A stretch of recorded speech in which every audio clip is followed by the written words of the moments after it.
Hello everyone.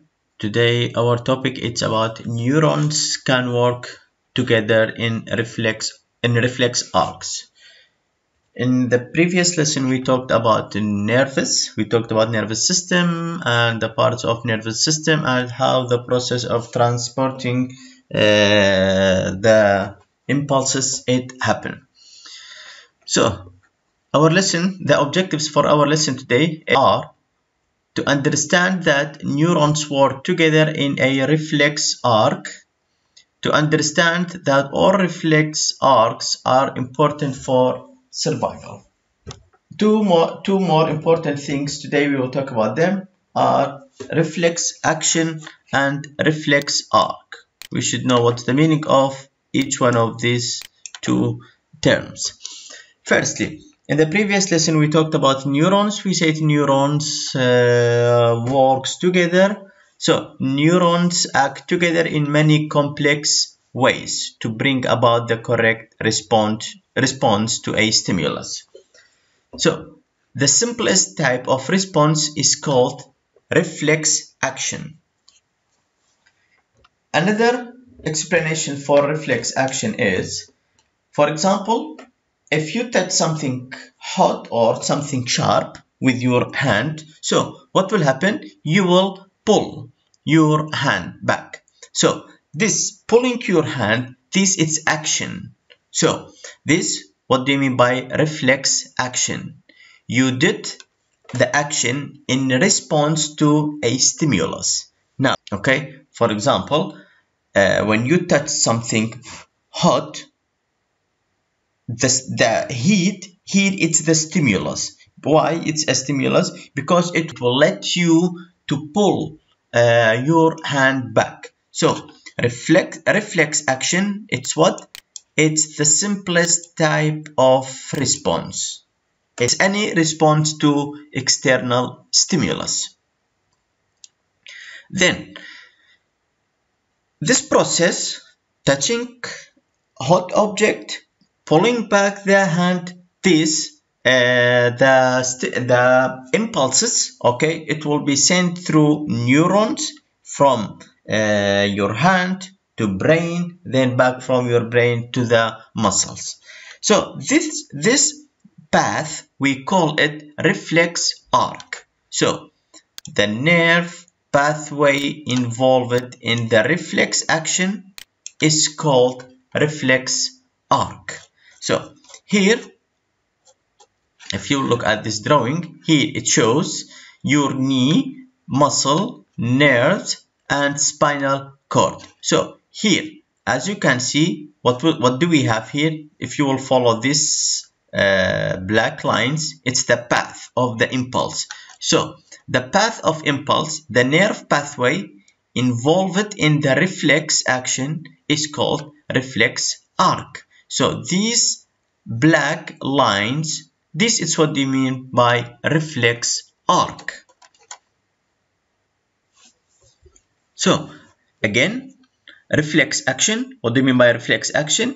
It's any reaction or any response to a stimulus. Then the reflex arc, it's the nerve pathway involved in the reflex action. Then reflexes and survival. Again, reflexes here, we mean by reflex any action that your body takes it. So these reflexes are important for our bodies, are important for survival. What's that mean? These reflexes, these actions, it happened in order to save our life. It happened in order to help us to survive. We will take an example. The size of pupil can change quickly and automatically in response to the change in the intensity of light. What do you mean by pupil here? It's the color in our eyes. That's like the middle of our eyes. Okay, the center of our eye. It's like opening. So the size of this pupil, it change. Sometimes it will be bigger and sometimes will be smaller. The size of it depends on the intensity of light. What's that mean? If you will look at something that it's shiny, let's say it's sun, okay, what will happen? Immediately the size of pupil will be smaller. Why it will be smaller? So it will let less light to pass through it. Okay, now changing the size of the pupil, it's the reflex. Okay, how this reflex will help us to survive?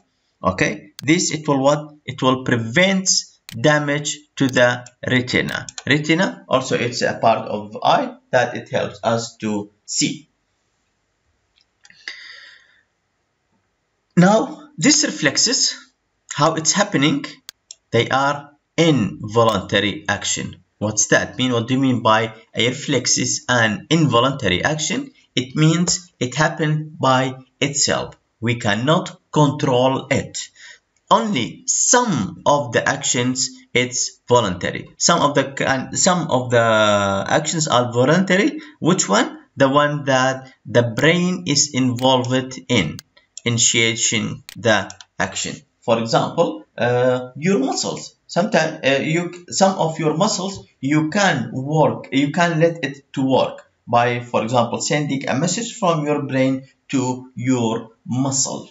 So this kind of action, it's voluntary. The rest of actions are involuntary. So here, this table, it shows some kinds of reflexes and stimulus, response, and survival value. Firstly, coughing. Coughing, it's action. Okay, this action, it happened involuntary. It happened just by itself. Okay, what makes our body cough? So, particle making contact with the lining of the respiratory tree. Okay, if you, for example, pass in a way that it's dusty, so what will happen? The dust will stick to the lining of your air passage. So in this way, so now the dust, it's what? It's a stimulus. It will stimulate your body to cough. So coughing here, it's the action. Now, okay, this action, how it will help you to survive?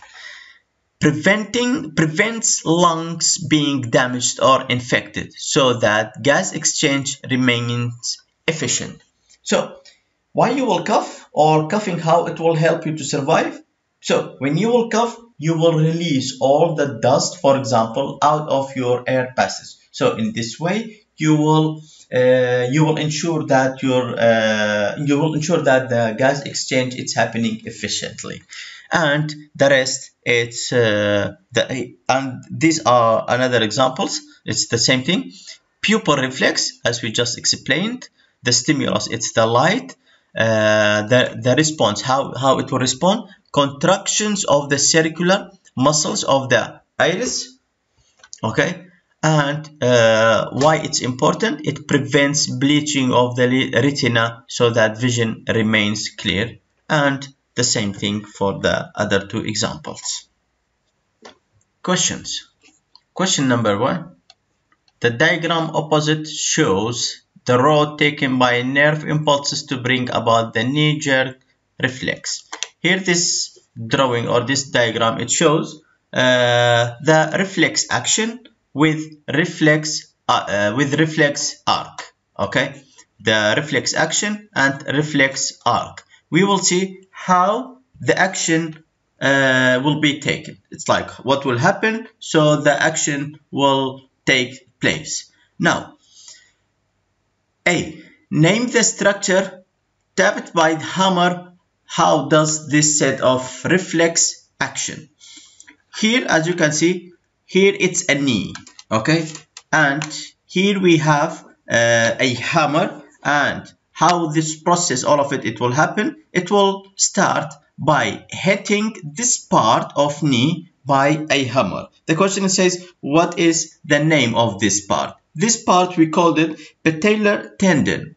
patellar tendon. Patellar tendon, as you can see, it's the start point. So when you will hit it with the hammer, so what will happen? The patellar tendon, it will stretch. When it will stretch, it produce an electrical potential, or it will produce a electrical impulse. Now, the process, it will start, hammer, hit the patellar tendon. When it will stretch this patellar tendon, okay, it will produce electrical impulse. Then this electrical impulse, it will travel. Now we will see how it will travel and to where it will travel. B. Name the structure that carries impulses towards the spinal cord. We said in previous lesson, when we talked about neurons, we said we have two types of neurons, or two types of nerves: the sensory neurons and motor neurons. The sensory neurons or sensory nerves, the function of it, it's what? It's to carry the impulse from, for example, from here patellar tendon to the CNS. So which neuron will carry the impulse? We call it sensory neuron. So the answer for B, name the structure that carries impulses towards the spinal cord. The answer is the sensory neuron. C. Which structure from A to E is responsible for the response in this reflex action? Okay. What do you think? What will be the action here? The action is when you will hammer, if you will use a hammer on this patellar tendon, the muscle will stretch. So the action here, it's what? It's stretching of the muscle. Okay. What do you think? Which structure from A to B is responsible for the action, for this reflex action? So, is it A? Is it B? C? D? E? Which one of these? I just explained and I said the muscle, it will stretch. So, what do you think? Which part it's responsible, or where it will happen? So the answer will be E. E, what will happen? Here the muscle, it will stretch. D. In D, the distance between the structure B and the spinal cord is about 30 centimeters. Assuming that the impulses travel at 100 meters per second, how long should it take for an impulse to travel through this reflex arc? Here, the question it's talking about distance from this point, from B, it goes to the spinal cord, okay, and comes back to the muscle. The distance from B to the spinal cord, it's 30 centimeters, okay, and this, it's moving with the speed of impulse here, it's 100 meters per second. How long should it take for an impulse to travel through this reflex arc? Here you should focus on one thing, which is reflex arc. What do you mean by reflex arc? It's the total distance, okay?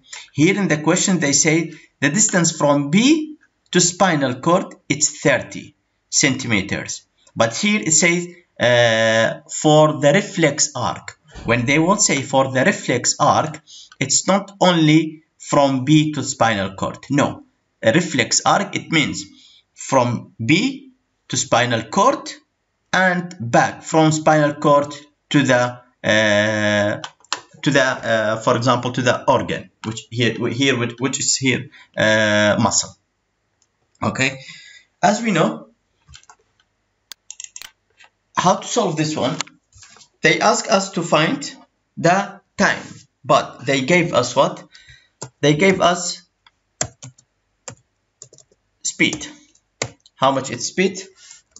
It's 100 meter per second. Okay, the time here it's 100 meter per second. Then what they gave us also they gave us the distance. So distance equal to what? Equal to 30 times 2, which is equal to 60. Now they want us to find time. How much it's time? We don't know. Now how to solve it? We will use the formula. It says time equal to distance over speed. Now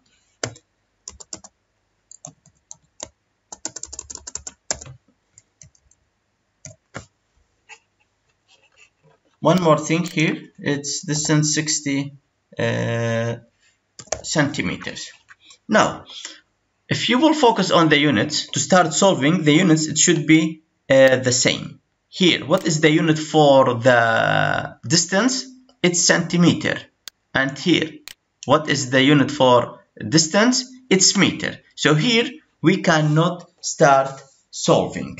So what we will do here, it's either we will change this centimeter into meter or this meter into centimeter. So how I will do it? What I will do, I will change this centimeter into meter. How? It will be 60 over 100. Okay, 60 over 100, it's equal to 0.6 over speed, which is 100. Okay,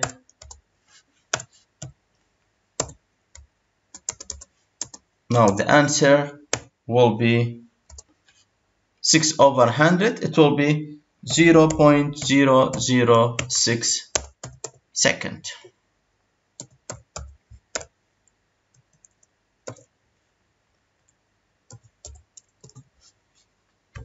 Okay, and now if you will compare this answer with the answer that you have in your book, they differ, but in fact it's the same answer. But here I found the answer with second. In your book they found the answer with millisecond.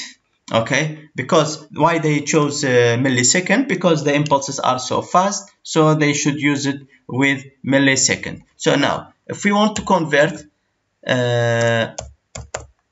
millisecond into millisecond to, or sorry, if we want to convert this second to millisecond, what we will do, we will multiply it by 1000, because we are converting from small to big. So from small to big, always we will multiply by how much? By 1000. So the answer here will be 0.006 times 1000. The answer here will be 6 millisecond.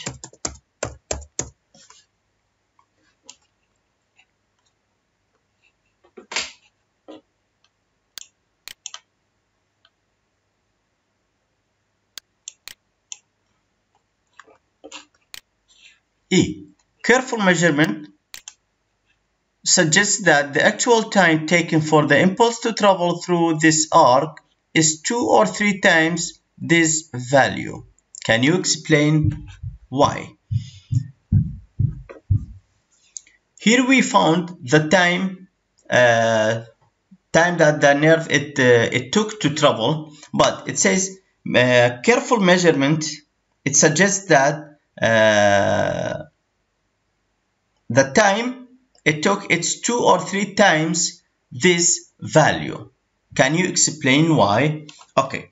The speed of impulse in the nerve, it depends on some factors. These factors, or we will talk only about the main one. The main factor that affect the speed of the impulse in the nerve, it's the myelin sheath. What do you mean by myelin sheath? If you remember, we said each nerve, let's go back to it. Okay, each nerve, it's covered with fatty sheath. Okay, or they call it myelin sheath. This sheath, it's insulator. Okay, it insulates the nerve, so the impulse, it can travel through it so fast.